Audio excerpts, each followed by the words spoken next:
is considered an aggressive visibility filter. You silenced members of Congress from communicating with their constituents.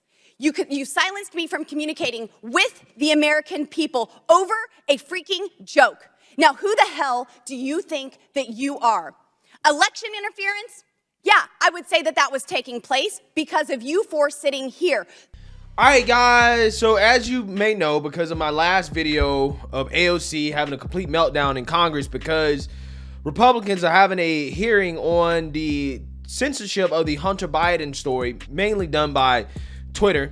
There is a hearing in Congress about Twitter. Well, there was today, and nobody should be surprised to hear that the Twitter executives who were getting absolutely blasted by Republicans were trying to play victim. Okay, they're actually the victim here, not the Republicans, not the politicians, not the people that were censored by Twitter. No. It was actually people like Yoel Roth. He was the victim. Elon Musk also made the decision to share a defamatory allegation that I support or condone pedophilia.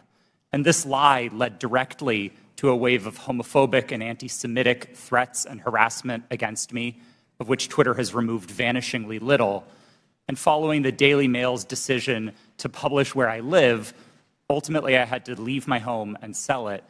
Those are the consequences for this type of online harassment and speech. And Republicans went off, okay? And they aren't just talking tough. They're also promising consequences. Consequences for the actions that Twitter executives took to undermine freedom of speech in the First Amendment by working with the government to censor speech that the government, aka Democrats, don't like. So I want to play a few clips here that I think kind of are some highlights of this congressional hearing. And I want to start with Miss Ana Paulina Luna, who is a freshman Latino woman in Congress. And she questions Yoel Roth about whether or not Twitter communicated on a private platform with the government in order to censor speech that Democrats don't like. Take a look. We're exchanging communications on Jira, a private cloud server, with CISA, NASS, NASED, and Alex Stamos, who now works at Stanford and is a former security officer at Facebook, to remove a posting. Do you now remember communicating on a private cloud server to remove a posting? Yes or no? I wouldn't agree with the characterization. I don't care if you agree. This is your stuff. Yes or no, did you communicate with a private entity, the government agency, on a private cloud server? Yes or no? The question was if I yes or no. Yeah, I'm on time. Yes or no? Ma'am, I don't believe I can give you a yes or no. Well, I'm going to tell you right now that you did, and we have proof of it. This, ladies and gentlemen, is joint action between the federal government and a private company to censor and violate the First Amendment. This is also known, and I'm so glad that there's many attorneys on this panel, joint state actors. It's highly illegal. You are all engaged in this action, and I want you to know that you will be all held accountable. Ms. Gaddy, are you still on CISA's Cybersecurity Advisory Council? Yes or no? Yes, I am. Okay. For those who have said that this is a pointless hearing, and I just want to let you guys all know, we found that Twitter was indeed communicating with the federal government to censor Americans. I'd like to remind you that this was all in place before January 6th. So to say that these mechanisms weren't in place and to make it about January 6th, I want to let you know that you guys were actually in control of all of the content, and clearly we have proof of that. Now, if you don't think that this is important to your constituents and the American people from those saying that this was a pointless hearing, I suggest you find other jobs. Chairman, I yield my time. Yeah, and then you had Lauren Boebert, who definitely has a personal vendetta against Twitter after finding out that she basically got shadow banned, aka censored, for posting a tweet that the Twitter gods did not like. Mr. Roth, while at Twitter, how many meetings did you have with the FBI? I couldn't say for sure, but I would More say than 10? That's a More than reasonable 20? estimate. I couldn't say for sure. More than 50? That seems a bit high.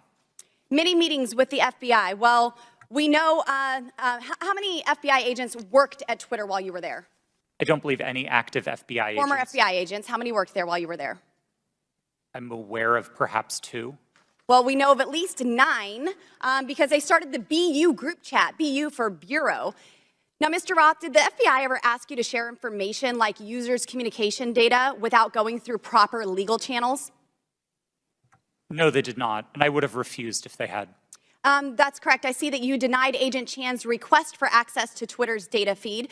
What's sick isn't that you would deny it, it's that the FBI would even ask you for the private data of American citizens without going through legal channels of the law.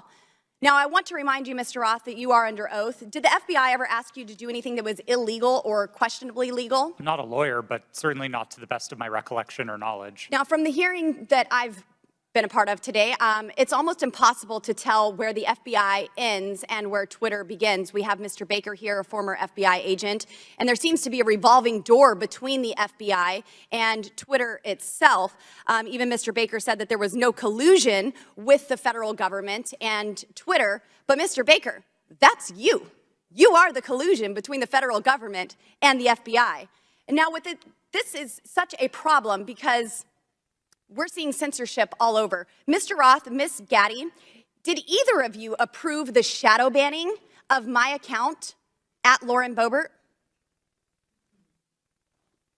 Yes or no? No, I did not. Not to the best of my recollection. Well, let me refresh your memory, because on March 12th, 2021, and Mr. Roth, I know you looked at it because Fascist Twitter 1.0 had a public interest exceptions policy, which means for members of Congress to be shadow banned, it had to go before you, Mr. Roth. So I'll ask again, did you shadow ban my account, yes or no? Again, not to the best of my recollection. So the answer is, Mr. Roth, yes, you did. I found out last night from Twitter staff that you suppressed my account for this tweet. It's a freaking joke about Hillary Clinton being angry that she couldn't rig her election. It's a joke, but in response, being the sinister overlords that you all are, you placed a 90-day account filter so I could not be found. And now we see here that Twitter staff said the visibility filter on my account excluded me from top searches, prevented notifications for non-followers, and much more. This is considered an aggressive visibility filter. You silenced members of Congress from communicating with their constituents. You silenced me from communicating with the American people over a freaking joke. Now, who the hell do you think that you are? Election interference? Yeah, I would say that that was taking place because of you four sitting here. The Hunter Biden laptop story was suppressed. A sitting member of Congress was suppressed. A sitting president was banned from Twitter. You know, I bet that Putin is sitting in the Kremlin wishing he had as much election interference as you four here today. We've heard about threats to democracy. Well, what about shutting down a duly elected member of Congress? This is fundamental to our nation's governance, and you all attacked that very foundation. 230 protections? Well, those are for publishers, not for editors. And it's clear you were not acting as publishers, you were acting as editors. And Mr. Chairman, I think it's far past time that we remove 230 protections for big tech platforms who are abusing this protection. And let me just say, I'm not angry for myself. I'm not angry because I was silenced.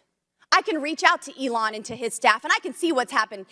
And I can sit here today and hold you all in account. I am angry for the millions of Americans who were silenced because of your decisions, because of your actions, because of your collusion with the federal government. They can't reach out to Elon. They can't sit here today and hold you into account. We don't know where the FBI ends and Twitter begins. But I do want to thank Mr. Elon Chairman, Musk we're over for 17 firing seconds now. you four and saving free speech and even Twitter. Mr. Chairman, I yield. Yeah, so you seen that, you heard that. All right. Lauren Boebert, okay, she is airing out her grievances, okay, and rightfully so, against the Twitter executives because they did shadow ban a sitting member of Congress, which is insane to think about, right? They made it so it is a lot harder to find sitting members of Congress. I wonder how many Democrat members of Congress did Twitter shadow ban. Probably not a lot of them. But hey, I guess a lot of people are wondering, like, okay, all these fireworks, okay, we keep seeing these fireworks in all these hearings. what is going to happen. Is anybody actually going to face any consequences? Well, according to Representative Clay Higgins, these people could go to jail, which is speaking my language. Take a look. Bottom line is that the FBI had the Biden crime family laptop for a year. They knew it was leaking. They knew it would hurt the Biden campaign. So the FBI used its relationship with Twitter to suppress criminal evidence being revealed about Joe Biden 1 month before the 2020 elections. You, ladies and gentlemen, interfered with the United States of America 2020 presidential election, knowingly and willingly. That's the bad news. It's going to get worse because this is the investigation part. Later comes the arrest part. Your attorneys are familiar with that. Mr. Chairman, I'd like to spend 5 hours with these ladies and gentlemen during depositions surely yet to come. But for right now, I'll yield the balance of my time to my colleague, Mr. Jordan. Yeah, that's talking my language, right? Arrest, right? That is what we need to see. We need to see arrest. I'm tired of all the talking. I'm tired of the fireworks. I need to see some arrest, okay? Because these people, you could argue, are responsible for influencing the outcome of the 2020 election at the behest of the federal government and the Democrat Party, which, again, in my opinion, is a violation of the First Amendment. We cannot continue to have Democrats overtly violate the Constitution and get away with it, because if we allow them to just break laws, then we are a lawless country, okay? And we can't be a lawless country. We have to enforce our laws, which means that these Twitter executives need to be criminally charged, okay? They need to be criminally charged. So I agree with Mr. Higgins, okay? I want to see some arrest. I'm tired of the tough talking in Congress. I'm glad they're having hearings, right? I'm glad they're doing this, but we got to follow up, right? We got to follow up with some fireworks, okay? Some real fireworks, some arrests, some jail, some prison time, okay? That's what I'm trying to see, right? I'm tired of all the tough talk, okay? I'm just saying, these Twitter executives have a lot to answer for. And I think that Democrats, again, they're melting down because the fact is that the overt censorship from the federal government and Twitter and the left-wing bias is being put on display for the world to see, and it is no longer deniable. Okay, it's no longer deniable. Again, to me, Republicans, they have to continue to fight this battle because they're the ones whose existence really matters based off, this censorship, because all the censorship is against the right, okay? And Republicans suffer from the censorship, so they really need to be fighting this battle hard, okay? They need to be pushing for some type of criminal investigation, some criminal charges, and I think that is how you prevent this stuff from happening in the future. All this tough talk in Congress is not gonna, dissuade anybody from continuing this overt censorship and from government officials trying to collude with big tech. We need legislation, and we need people to be held accountable, okay, for their actions. That is what we need. So, hey, we'll see what happens. We'll see what comes of this. Wouldn't get my hopes up, but hey, it's nice to dream and to hope to see these Twitter executives perp walked, right? But probably won't see it. But let me know what you guys think. Make sure you like, comment, and subscribe. Most importantly, share a Black conservative perspective. Peace.